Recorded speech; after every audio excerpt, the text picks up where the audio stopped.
உலகெங்கும் வாழும் உயர் தமிழ் நெஞ்சங்களுக்கு என் உயிர் வணக்கம். பொதுவாக பட்டிமண்டபங்கள்லேயே சுவாரஸ்யமான தலைப்பு அப்படின்னா அந்த ஆண்களா பெண்களா அப்படின்னு போடுற ஒரு தலைப்பு. கேட்குற ஜனங்க சிரிப்பாங்க. அவங்களுக்குள்ள இயல்பாகவே ஒரு போட்டி இருக்கும். இந்த கோ எஜுகேஷன் ஸ்கூலில் வேணும் அப்படின்னு சொல்கிறதுக்கு ஒரு நியாயமான காரணம் இருக்குது. போட்டி போட்டுக்கிட்டு படிப்பாங்க. ஒரு பெண்கிட்ட தன்னை இம்ப்ரெஸ் பண்ணணும், தன்னை புரிய வைக்கணும், இல்லை தன்னை மதிப்பை ஏற்படுத்திக்கணும் அப்படிங்கிறதுக்காக பையன் நல்லா படிப்பான். பையன்கிட்ட தன்னுடைய அறிவை வெளிப்படுத்தணும் அப்படின்னா அந்த பெண் நல்லா படிப்பான்னு சைக்காலஜி நல்ல முறையாக படிக்கிறவங்கெல்லாம் கோ எஜுகேஷன் வேணும் அப்படிங்கிறத வற்புறுத்துகிறாங்க. ரொம்ப பழமைவாதிகள் தான் நம்ம ஒழுக்கத்தின் பாதுகாவலர்கள் அப்படின்னு தன்னை சொல்கிறாங்க பாருங்கள். அவங்கெல்லாம் தான் இப்படிலாம் பண்ணால் அப்படி கெட்டு போய்டும் இப்படி கெட்டு போய்டும் அப்படிம்பாங்க. சரி, அது நமக்கு எதுக்கு அந்த சர்ச்சை? ஆனால் அந்த இயல்பான ஒரு போட்டி இருக்குது பார்த்திங்களா, ஆண் பெண் அப்படிங்கிற ஒரு போட்டி உயிரினத்தில் தொடர்ந்து இருக்கிற ஒரு போட்டி. இப்போ ரெண்டு பேருக்கும் சமமாக வேறுபாடாக உயர்வு தாழ்வான்னா சில இடத்துல உயர்வு தாழ்வாக நடத்துகிறாங்க, சில இடத்துல காயப்படுத்தவே செய்கிறாங்க, சில இடத்துல அவமானப்படுத்தவே செய்கிறாங்க. சில இடத்துல ஆண்களுக்கு பெண் வருகிற போது கிடைக்கக்கூடிய ஒரு அட்ராக்ஷன், ஒரு மதிப்பு, ஒரு மரியாதை ஒன்றுமே இருக்காது. ஒரு ஆண் பேச்சாளர் ஒரு முறை சொன்னார், ஏப்பா அவங்களாம் வந்தால் பொட்டியை தூக்குறீங்க, அவங்களுக்கு வேண்டிய பணிவிடையை பண்ணுறீங்க, எனக்கு ஒரு காப்பி கூட கொடுக்க மாட்டேங்கிறீங்களப்பா அப்படின்னு ஒரு ஆண் பேச்சாளர் வருத்தப்பட்டு சொல்கிறத நான் காதாலேயே கேட்டிருக்கிறேன். அவங்களாம் வந்தால் பைய தூக்குறீங்க, அதை எடுக்கிறீங்க, இதை எடுக்கிறீங்க, காப்பி வேணுமா, டீ வேணுமா, கூல்ட்ரிங்க் குடிக்கிறீங்களா, எல்லாம் ஒன்று கவனிக்கிறீங்களப்பா, ஏன்ப்பா எங்களை கவனிக்கக்கூடாதா? இப்போ நான் எதுக்கு சொல்ல வரேன், பெண்ணுக்குன்னு ஒரு சில சலுகை, ஒரு சில சிறப்பு, ஒரு சில மரியாதை, ஒரு சில என்ன சொல்கிறது கௌரவம், ஒரு சில அவங்களுக்கு உதவிகள் இப்படி இருக்குது. ஆணுக்குன்னு ஒரு விதமான மரியாதை, சில இடங்களில் ஒரு முரட்டுத்தனம், ஒரு அப்பர் ஹேண்டு, மேல் ஷாவனிசம் அப்படிங்கிறத இயல்பாகவே எஸ்டாப்ளிஷ் பண்ணுற ஒரு தன்மை. இதை பற்றி விஞ்ஞானபூர்வமாக நம்ம கொஞ்சம் யோசிக்கணும். ஆண் பெண் அப்படிங்கிற வேறுபாட்டில் ஏன் இயற்கை இதை கொடுத்தது, அதில் எது நுட்பமான வேறுபாடு அப்படிங்கிறத கொஞ்சம் அறிவுபூர்வமாக பார்க்கணும், உணர்ச்சி பூர்வமாக இல்லை, தள்ளி அந்தாண்ட வச்சிடணும். ஏன்னா ரெண்டு பேருக்கு சமமான மரியாதைங்கிறது தான் இயற்கையினுடைய கொடை. அதை நம்ம முதல்ல புரிஞ்சுக்கணும். ஆனால் சின்ன சின்ன வித்தியாசம் இருக்க தான் செய்யும். ஐயா, நாட்டு மாடு பசு இருக்குல்ல, அது பால் 2 லிட்டர் கொடுத்தாலே பெரிய விஷயம். ஆனால் அதில் இருக்கிற சில ஆற்றல் 10 லிட்டர் கொடுக்குற ஜெர்சி பசுனுடைய பாலில் இல்லைங்கிறான், கோமியத்தில் இல்லைங்கிறான். இந்த மருந்து தன்மையெல்லாம் இருக்குல்ல, அது இதனுடைய கோமியத்தில் இருக்கக்கூடிய வீரியம் அதில் இல்லை அப்படிங்கிறான். அது மாதிரி உயிரினங்களுக்குள்ள சில வேறுபாடு இருக்கும் அப்படிங்கிறத முதல்ல நாம் புரிஞ்சுக்கணும். இந்த வேறுபாட்டில் முக்கியமானது ஒன்று, சயின்டிஃபிக்காக எடுத்தால் XXY குரோமோசோம். இந்த ஒய் அப்படிங்கிறது தான் ஒரு ஆணை டிசைட் பண்ணுது. அது XY அப்படின்னு ஆகிற போது அது ஆண் ஆகிறது, XX அப்படிங்கிற போது அது ஒரு பெண்ணாக நின்றுடுது. இந்த ஒய் போய் அதில் சேரணும், அப்போ தான் அது ஆண் அப்படிங்கிற ஒரு தன்மைன்னு அந்த உயிரினம் பெற முடியும். இதை முதல்ல நாம் சயின்டிஃபிக்காக பெரியவங்க விளக்கி சொல்கிறாங்க. இப்போது சில குணாதிசயங்கள், இன்னும் சில பழக்க வழக்கங்கள் அல்லது இயல்புகள் அல்லது வசதிகள் அதை பற்றி சொல்கிறாங்க பாருங்கள். இது ஒரு உளவியல் கட்டுரை. எங்கிட்ட ஒரு மொழிபெயர்ப்பு கிடச்சிது, ஒரு கட்டுரையினுடைய மொழிபெயர்ப்பு. அதை படித்ததை தான் நான் உங்களோட பங்கிட்டுக்கிறேன். இந்த பாருங்களேன், ரொம்ப பக்கத்தில் இருக்கிற ஒரு பொருள் அதை ஆண்கள் தேடிக்கிட்டு இருப்பாங்க. இப்போ பேனா அப்படி கண் முன்னாடியே இருக்கும். என் பேனா எங்கே, என் பேனா எங்கே, என் பைக் சாவி எங்கே பார்த்தியா நீ, அது எங்கே, ஏதோ காட்டிக்கிட்டே உட்காந்துருப்பாங்க. அந்த ஒய்ஃபுக்கு பயங்கர எரிச்சலாக இருக்கும். அவங்க அடுப்பங்கரில் ஒரு வேலையாக இருப்பாங்க, இல்லை அவங்க வேலை பார்த்துட்டு அலுவலகம் புறப்பட வேண்டிய அவசியத்தில் இருப்பாங்க. ஏங்க உங்கள் கண்ணு முன்னாடி இருக்க உங்களுக்கு தெரியலையா? பேனா வச்சுக்கிட்டு செல்ஃபோனை எதிர்த்தாப்புலேயே வச்சுக்கிட்டு தேடிக்கிட்டு இருக்கிறீங்களே, கண்ணு முன்னாடி தானே இருக்குது, உங்களுக்கு என்ன கண்ணு தெரியலையா அப்படிம்பாங்க. இது என்ன சொல்கிறாங்க, 90 டிகிரிஸ் 90 டிகிரியில் பார்வையை ஓட்டி பல விஷயங்களை அப்படியே உள்வாங்கக்கூடிய சக்தி ஆணுக்கு இருக்குது. பக்கத்தில் இருக்கிறத, அதாவது ஒரு 180 டிகிரியில் அதை பார்க்கக்கூடிய சக்தி குறைவாக இருக்குது அப்படிங்கிறாங்க. இதை புரிஞ்சுக்கிட்டாலே நாம் சில சண்டைகளை தவிர்க்க முடியும். இப்போது ஒரு கார் ஓட்டிகிட்டு போகிறாருன்னு வச்சுங்க, ஒரு ஆண் கார் ஓட்டிகிட்டு போகிறார்.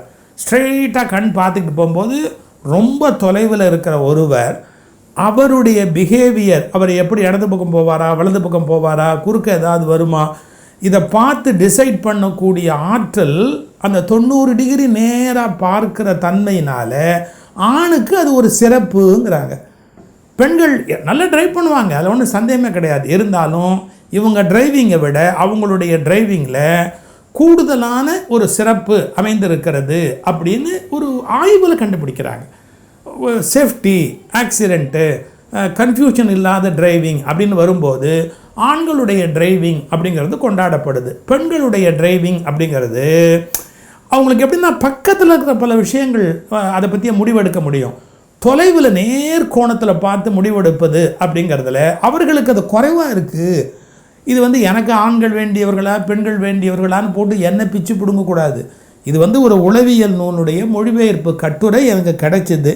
அதனால் ஆண்களுடைய பார்வை அமைப்பு பெண்களுடைய பார்வை அமைப்பு எப்படி 90 டிகிரி ஆண்களுக்கு, 180 டிகிரியில் இருக்கக்கூடிய விஷயங்களை உள்வாங்கிற சக்தி பெண்களுக்கு.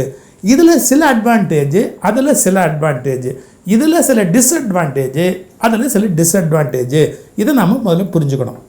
அப்புறம் ஒரே நேரத்தில் ஒரு வேலை தான் செய்ய முடியும் அப்படின்னு செய்யக்கூடியவங்க சில பேர், மல்டி டாஸ்கிங் அப்படின்னு நிறைய வேலை செய்யக்கூடியவங்க சில பேர். ஆண்கள்லையும் இது செய்கிறவங்க இருக்கிறாங்க, பெண்கள்லையும் இது செய்கிறவங்க. எல்லாத்துலேயும் நீங்கள் ஆண்கள் எல்லாமே இப்படி தான், பெண்கள் எல்லாமே இப்படி தான், அது மாதிரி வரட்டுத்தனமாக பேச நான் விரும்பலை. எக்ஸப்ஷன் இருக்குது, எக்ஸம்ஷன் இருக்குது, கொஞ்சம் எலாஸ்டிசிட்டி இருக்குது. அவங்களுடைய ரொட்டீன் என்னவோ அதை விட தாண்டி இருக்கிறது. ஆனால் ஜென்ரலாக ஃபோன் பேசிக்கிட்டே டிவி பார்த்துக்கிட்டே மிக்சியை ஆன் பண்ணுற கெப்பாசிட்டி ஆண்களுக்கு கிடையாது.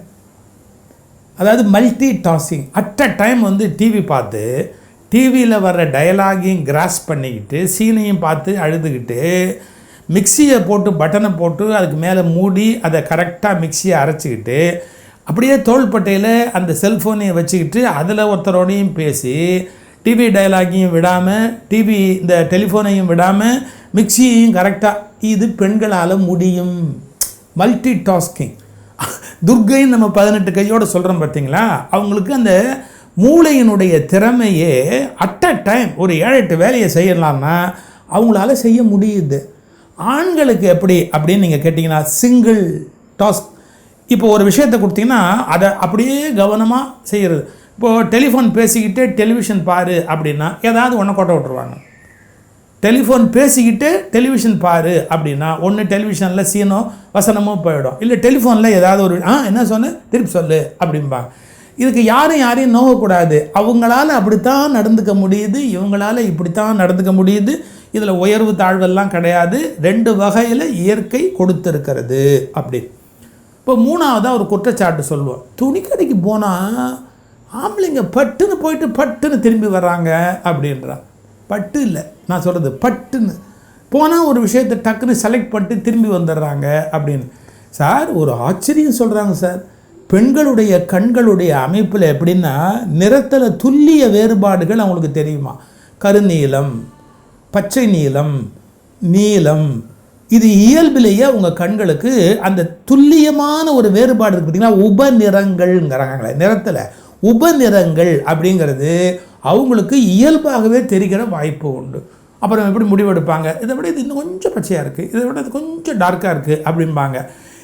ஆண்களுடைய கண்கள் அமைப்பில் அது கிட்டத்தட்ட எல்லாம் ஒரே பச்சை மாதிரி தானே இருக்கு, ஒரே கருப்பு மாதிரி இருக்குது, அது என்ன நீ பெருசாக பேசிக்கிட்டு அப்படிம்பாங்க. இது யார் மேலேயும் குற்றம் இல்லை, பார்வை அப்படி அமைந்திருக்கிறது. உபநிறங்களை கண்டறியக்கூடிய கண்ணாற்றல் என்பது பெண்களுக்கு இருக்கிற சிறப்பு. அப்புறம் மொழின்னு எடுத்துக்கிட்டால் ஒரு 3 வயசு ஆண் குழந்தை 3 வயசு பெண் குழந்தை எடுத்திங்கன்னா ஆண் குழந்தையை விட பெண் குழந்தைக்கு அதிக வார்த்தை தெரியும், அதிக வார்த்தையை உள்ளே வச்சுருக்கோம். இன்னொன்று பாருங்கள், ஒரு நாளைக்கு 7000 வார்த்தை பெண்கள் பேசுகிறார்கள் அப்படிங்கிற மாதிரி ஒரு 7000னா கரெக்டாக 7000னா கொஞ்சம் கணக்கு எடுத்துருப்பாங்க முன்ன பின்ன. ஆனால் ஆண்கள் 2000 சொன்னால் பெரிய விஷயம் அப்படிங்கிறாங்க. 2000 ஆண்கள், பெண்கள் 7000. அதுக்கு ஒரு ஜோக்கே சொல்லுவேன், இந்த பெண்கள்லாம் ஜாஸ்தியாக பேசுகிறாங்க ஆம்பளைங்க கம்மியாக பேசுகிறாங்கன்னு ஒரு புருஷன் கோபமாக சொன்னான் பாருங்கள். அதுக்கு மனைவி சொன்னேன், ஒரு தடவை சொன்னால் உங்கள் மரமண்டையில் விளங்க மாட்டேங்குது, ஒரு தடவைக்கு 3 தடவை சொல்லணும், அதான் நீங்கள் 2000 பேசினா நாங்கள் 6000 பேச வேண்டியிருக்குல்ல அப்படின்னா கப்சிப்னா. அதுக்கப்புறம் அவன் பேசவே இல்லை, ஏன்னா மறுபடியும் அந்த ஒரு தடவை சொல்லி காட்டுவாளே. இப்போ மூணாவது, மொழியில் சொற்கள் அதிகம் பயன்படுத்துவது, அதிகம் பேசுவது. அதுக்கு அடுத்தது அனாலிட்டிக்கல் ஸ்கில்ஸ், பகுத்து உணர்கிற திறம் அப்படிங்கிறது எப்படி அப்படின்னு. ஆண்களுடைய மூளையில் அதுக்கு ஒரு கொஞ்சம் கூடுதலான ஒரு இடம் இருக்குது, அனாலிட்டிக்கல் அப்படிங்கிறத பற்றி.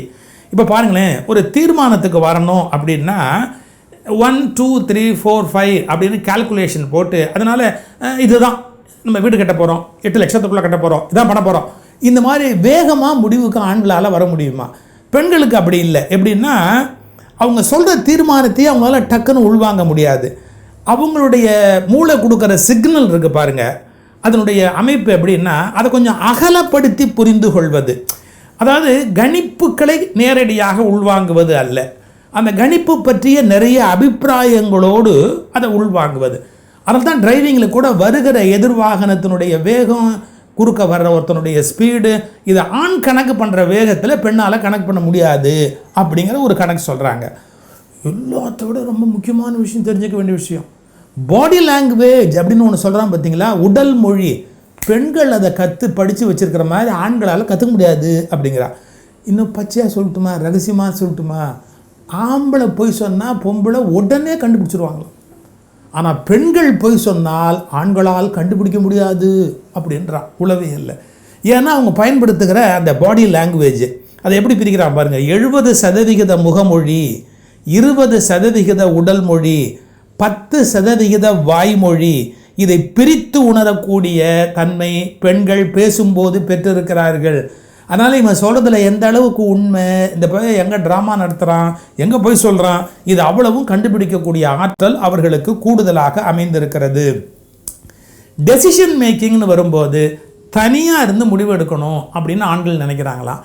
அதை பெண்களுக்கு எப்படி அப்படின்னா 10 பேர்கிட்ட சொல்லிட்டாலே போதுன்ற, அவங்களோட கஷ்டம் அப்படின்னா கஷ்டம் தீரவே வேணாம், 10 பேர்கிட்ட ஷேர் பண்ணிட்டாலே அந்த கஷ்டம் முடிஞ்சு போச்சு. அது ஒரு 7-8 பேர்கிட்ட சொல்லியாச்சுனாலே அந்த கஷ்டம் முடிஞ்சு போச்சு, அவங்க அந்த கஷ்டத்தை மனசுலேருந்து எடுத்துட்டாங்க அப்படின்னு அர்த்தம். இவனுக்கு அதுக்கு தீர்வு காணுகிற வரையில், இப்போ 1 லட்ச ரூபா கடன் அப்படின்னா இதை எப்படி தீர்க்கிறது, இதை உட்காந்து இவன் மண்டையை உடச்சிக்கிட்டு இருப்பான். 1 லட்ச ரூபா கடன் இருக்குது, 1 லட்ச ரூபா கடன் இருக்குது, 1 லட்ச ரூபா கடன் இருக்குது. 10 பேர்கிட்ட சொன்ன உடனே அதனுடைய கனம் குறைஞ்சி போயிடுது அப்படின்னு அது ஒரு வகையான உணர்ச்சி ரீதியாகவே அது பார்க்கப்படுகிறது. இவனுக்கு சொல்யூஷன் தேவை, அறிவு ரீதியாகவே வேண்டியிருக்கு அப்படின்னு. எல்லாத்த விட முக்கியமான ஒன்று இருக்குது. ஒரு பெண்ணுக்கு உறவுகளில் பிரச்சனை அல்லது திருப்தி இல்லை அப்படின்னா அவங்களால வேலையில் ஒழுங்காக ஒரு காரியத்தை செய்ய முடியாது. ஆனால் ஆணுக்கு வேலையில் பிரச்சனை இருக்குதுன்னு வச்சுங்க, அவனால் உறவுகளை சரியாக வெளிப்படுத்த முடியாது. எப்படி அதாவது உறவில் பிரச்சனை இருந்தால் வேலையில் வெளிப்படுத்த முடியாது, ஆணுக்கோ வேலையில் பிரச்சனை இருந்தால் உறவுகளில் வெளிப்படுத்த முடியாது. அடுத்தது ஞாபக சக்தியில் சொல்கிறாங்க பெண்களுடைய ஆற்றல் என்ன அப்படின்னு கேட்டால், பர்த்டே, கணக்கு, நுட்பமான அந்த விஷயங்கள் அதெல்லாம் அவங்க மெமரியில் ஸ்டோர் பண்ணியிருக்கோம். ஆம்பளைக்குன்னா ஒய்ஃபோட பர்த்டே மறந்து போயிடும், அதில் எவ்வளோ பேர் எவ்வளோ திட்டு வாங்கியிருப்பான், குழந்தையோட பர்த்டே மறந்து போயிடும். அப்புறம் இந்த 8வது படிக்கிறானா 9வது படிக்கிறானா சில பேர் மனைவியை திரும்பி பார்ப்பான். துல்லியமாக இந்த மாதிரி விஷயங்களை எல்லாம் எண்கள் அதெல்லாம் நல்ல நினைவில் வைத்து கொள்ளக்கூடிய ஞாபக சக்தி பெண்ணுக்கு இருக்குது. இது ஒரு பெரிய கட்டுரை போயிட்டே இருக்குங்க. இது வேணும்னே ஒன்று இயற்கை உயர்வு தாழ்வாக படைக்கலை, காம்ப்ளிமெண்ட்ரியாக கொடுத்துருக்கு. ஒருத்தட்ட ஒன்று கொடுத்து வச்சுருக்கு. ரெண்டையும் ப்ராப்பராக யூஸ் பண்ணால் குடும்பம் ரொம்ப அருமையாக இருக்க முடியும். இப்படி சொல்லட்டுமா, நாம் வித்தியாசமானவர்கள் அதனாலேயே சமமானவர்கள். எப்படி ஆணும் பெண்ணும் நாம் வித்தியாசமானவர்கள் அதனாலேயே சமமானவர்கள். இதை புரிஞ்சுக்கிட்டால் குடும்பம் நல்லா இருக்கும்.